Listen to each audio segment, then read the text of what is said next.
Hello everybody, welcome back to another video. Today's video is very belated because it's actually my birthday video. If you've followed me for a while, you know that every time it's my birthday, I do what I've learned that year. But because I've just turned 20, I'm doing what I've learned this past decade. Woo!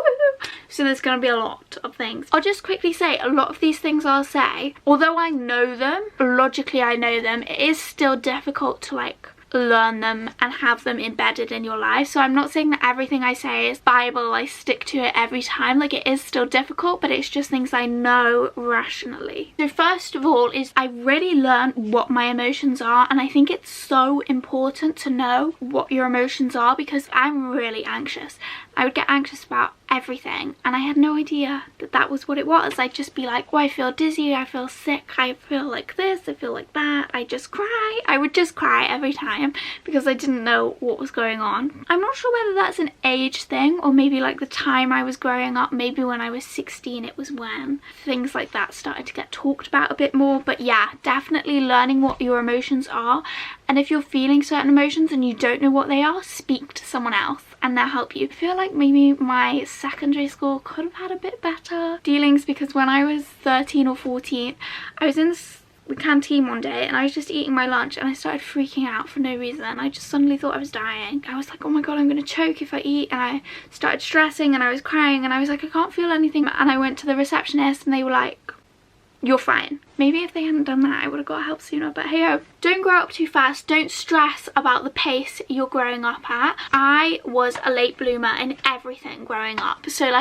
playing spies, playing teachers. I probably didn't stop till just as I turned 14. And I remember when I was 13, I literally used to cry. If you don't know already, you'll definitely know by the end of the video, so I may as well tell you now, I am the crybaby of the century.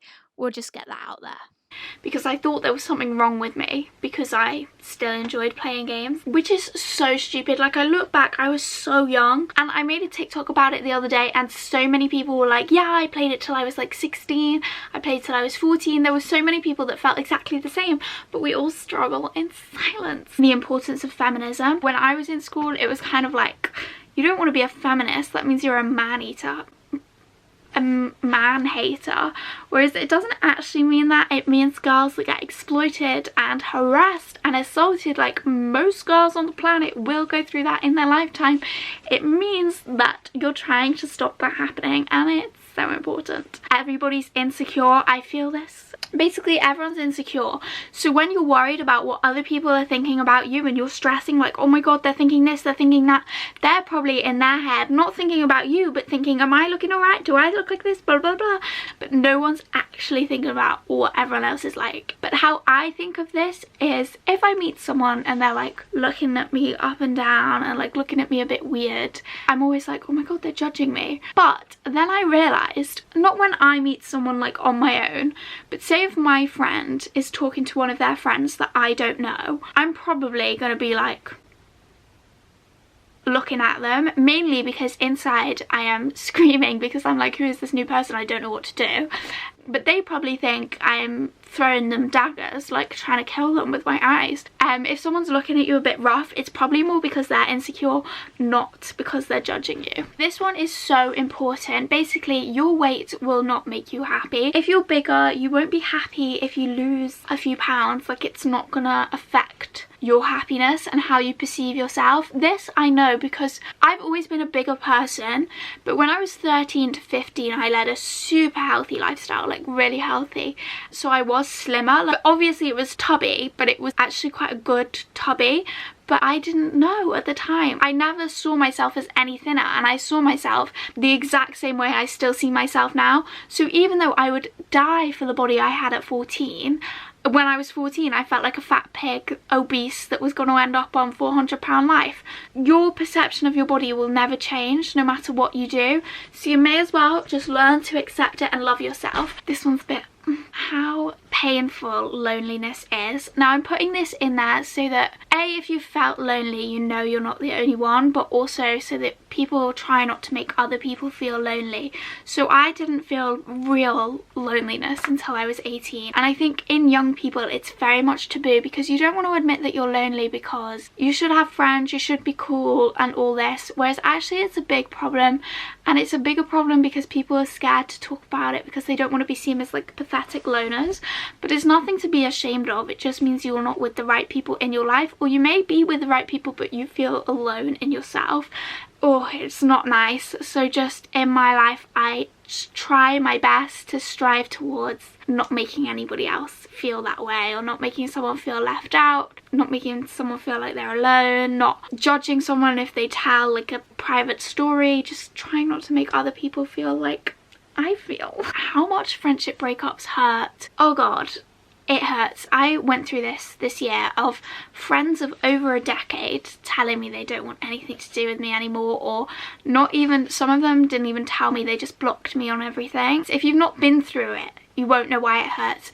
But basically it hurts because it's like you dying, but instead of you dying, that person is just physically choosing to kill you off out of their lives, and you are such an awful influence in their life that they genuinely believe their life would be so much better without you. And that's really difficult to hear. That's really difficult, especially a friend of like over 10 years.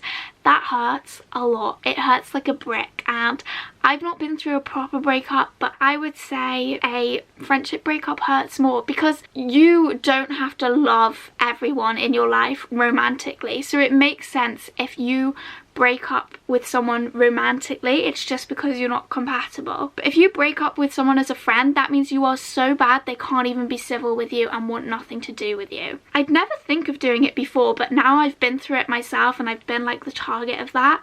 I would never break off a friendship like that unless there's like a valid reason, like they shot you in the head. Obviously not every friendship is compatible, and that's fine, but my advice here is if you do think your friends, you're not really working that well or something, talk to them first. Don't just cut straight to cutting them off or ignoring them and things. Talk it through, because it can be solved, or like you can come to an agreement. It's very one-sided if you just decide you want that person gone and it's not really giving them a chance to explain.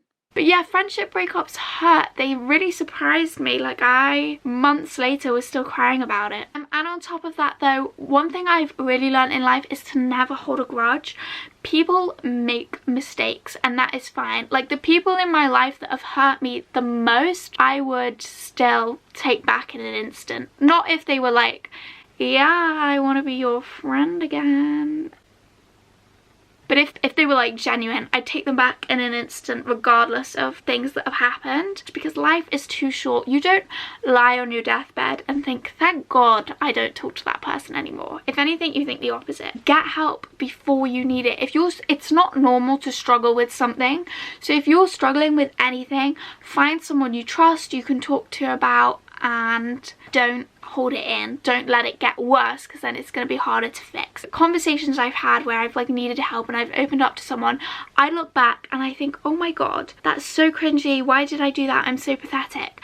But then last night I was thinking about it, I needed help, I needed to do that. Having that conversation helped me, so why am I cringing for getting myself help? It's like breaking your ankle and telling someone, ooh, my ankle's swollen, and being embarrassed that you said that. Like, it's not a normal thing. So if you're struggling at all, just reach out. And it may be embarrassing and like cringy, but you've just got to do it. You've got to do it for your own good. A lot in my life where I've struggled, my perspective has been, I don't want to get help because at the moment things aren't getting better, but I've not got professional help. So there's still hope because I've not tried every avenue. If I do get help and it doesn't work, I've got nothing left. That was always, I was scared to get help because it's like when you fail a test because you didn't revise, that's like, oh well, I didn't revise, I could have done better.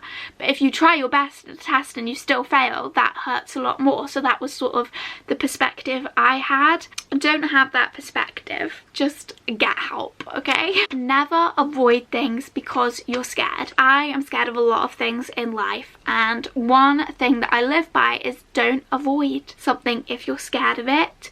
because a lot of the time the reason we're scared of something is because we've built up scenarios in our head that are actually very untrue and unlikely to happen. But if we avoid it because of them scenarios we've built in our head, we'll just build more scenarios and we'll just make it get worse and worse and worse.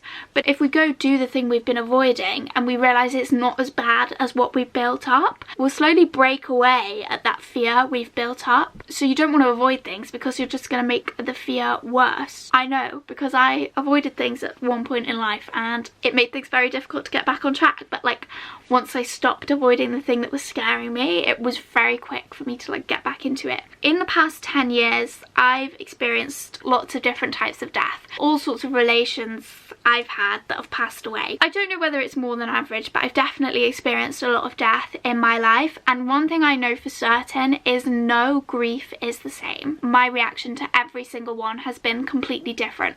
And sometimes my reaction has been really surprising, and we can't control how we react to things. But basically what I'm trying to say is there's no recipe for grief, and it's different every time, and that is completely fine. And there's no reason to feel ashamed, to feel invalid, all these things. Like, it's absolutely fine, and there's no timeline. What you do with grief is you don't get over it. What you have is, this is the pain of grief when it first happens, and this is the rest of your life. It's more or less the same size it's taken over your life when it first happens. This will never shrink, but as time goes on, you make new memories, you do more stuff in life, the rest of your life will grow, so that original pain will feel less significant. However, there is one thing I want to touch on because it's something I experienced. Sometimes it's very difficult, no matter what is happening, for your life to grow around it, and it can take ages. Because there's no timeline for grief, people have like 2 weeks compassionate leave, but then people put on an act that they're better. So no one really knows how long each individual person is taking to go through this stuff, so you don't really know what's normal. And although nothing is normal, there is definitely a point where it gets abnormal and you need to get more help. And this is something that I went through. It's called complex grief, and it's basically when it doesn't improve at all. Any grief feels like it's not improving, but like when genuinely 8 months later the pain is just as strong, and that's when you maybe need to see a doctor or something. But my point is, there's no shame in grief, there's no timeline to it. I think because we know grief is supposed to hurt, we don't know when the point is that we should reach out and get help. At some point your life will have to carry on, and if you feel like it's stopping your life from ever carrying on, then there's a point where things are a bit different and need a bit more attention. Everybody's pain is valid. I feel like in this world people always compare. Like, this is a scenario, it's a little bit rogue, but we're gonna run with it. If my pencil broke and your dog had just died, and you were very upset that your dog had just died, I was very upset about my pencil breaking. You can't tell me, oh, but my dog died, so that's a lot worse, because my pencil breaking may have been the worst thing to ever happen to me in my life. I may have never had anything wrong happen to me at all before. So this pencil breaking is a real shock to the system, and I could react even worse than you have about your dog dying. And also, no one has any control over how they react to things. If something is causing someone pain, regardless of what caused it, that is still pain, and that is still valid. There shouldn't be a competition. And I know it's difficult, I know this myself, like when you're going through something that's really hard for you and someone else is complaining about something that you think is insignificant, it's really easy to think, I wish that was my biggest worry.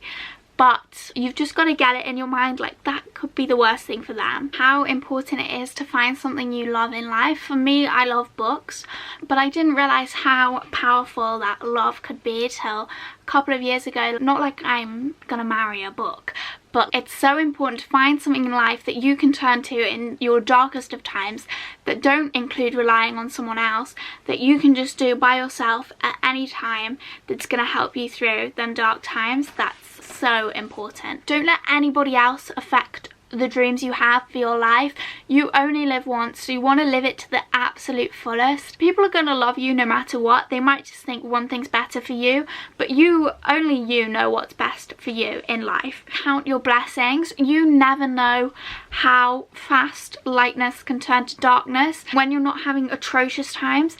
If you just count every good thing that happens to you and really cherish that, it will really help you when or if life gets harder. Like when you're in your darkest times, it can be so good to look back on happier times in your life and think, okay, at some point in my life I was that happy, I'm gonna make it my goal to be that happy again. Or I was that happy at some point, then that clearly means I can be that happy again. It is 100% quality over quantity when it comes to friends. In school, lots of people are like, well, I want 20 friends, I've got 30 friends, I've got 50 coming to my birthday party. If you have 50 friends but you can't ring one of them up when you're crying yourself to sleep at night, it's not worth having the 50 friends. Have a good friend, one good best friend that you can rely on. You can have like friends, but like when it comes to close friends, make sure you're not sacrificing a one good connection to fulfill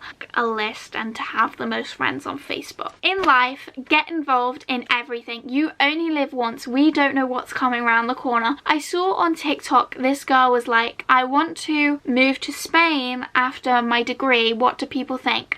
And someone commented, wait till you're 100% sure, then go for it. I've never heard worse advice in my life. We don't have a crystal ball. We don't know what's coming around the corner. So to wait until you're 100% sure will never happen. If it goes wrong, you learn from it. If it goes well, thank God you did it. When I was younger, I was absolutely terrified of staying around at anyone's house. I couldn't be away from my parents. And then I got accepted onto this trip when I was 10 to go to Poland with the school, but they only selected 8 people. So it was like so exciting. It was no question. I still said, right, I'm going. Every night for months I cried so much. I was so scared. I felt sick constantly. I was so scared of this trip, and I wasn't 100% sure I wanted to go. In fact, I was 100% sure I didn't want to go. I did not want to go at all. End of. And then the day came that I was going, and my mom took me to school, and I was absolutely distraught. She gave me to this teacher and she was like, I'm gonna have to go because she is freaking out, I'm gonna have to leave. And then I went on this trip and I had the most amazing time. I didn't cry whilst I was out there. Like, it was incredible. But all these months I thought it was going to be the worst time ever, and I didn't want to go at all. But I had the best time going, and since being on that trip, I've been on 14 trips abroad without my parents across 3 continents. If I'd have taken that guy's advice and not gone till I was 100% sure, I never would have gone to Poland. I never would have gone to these other continents. I never would have been away without my parents. Like, I'd have never gotten over it. But if I just did it like I did, even though I knew I didn't want to do it, I would have a great time, and I opened up all these opportunities for myself. 10-year-old me going on that trip to Poland didn't know that that would mean I'd be able to go to Fiji, Cambodia, Thailand, all these amazing places I've been, all because 10-year-old me just did it. If it seems like a good opportunity but you're scared, just do it anyway. In life, everything can be solved. This took me so long. First of all, in life, it's so important to open up to people about how you're feeling. If you're scared of something, just tell someone, and it's gonna definitely benefit you for opening up about your struggles.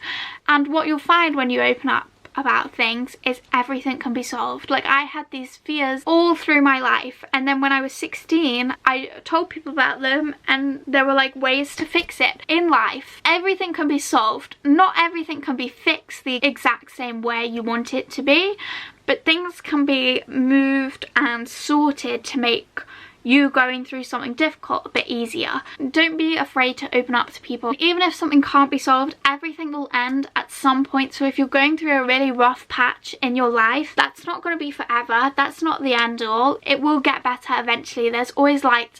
And it's important to remember when you're going through the dark times, that's only going to make the good times 100 times better, because you know how hard it is to feel low. So when you feel good, you're going to be like, wow, I'm euphoric. You don't need to shut other people down to make your point. When I see TikToks about men's mental health, a lot of the time I see them invalidating women's mental health. What's the point in that? That's just reversing the roles. I struggle with this myself, not like on a broader perspective, but in my home life, because if I want something that my brother's had, I'll be like, well, he's had it, so why can't I have it? And even though my intention is to say, well, it's only fair, he's had it, I should have it, it often can come across as, well, he he shouldn't have had it if I can't have it. And that's jealousy, and that's not a nice trait. So it's the same with everything in life. If you want to make a point, that doesn't mean you have to shut someone else down. Just make your point. It should be solid enough. The power of kindness and the power of words and how I want to come across in life. So for the past 4 years, I've really made it my mission to be as nice as I can to people, because I have experienced real kindness from other people really helping me out, and I would love to be that for someone else. I think when you feel how strong kindness from other people can be, it makes you strive to be a better person and be that kind person yourself. But also, one thing I've learned, and I feel like you learn this when you're at your lowest, there have been times in my life where I've been at complete rock bottom. If someone had said something nasty to me in that time, it could have really tipped me over the edge, like severely tipped me over the edge.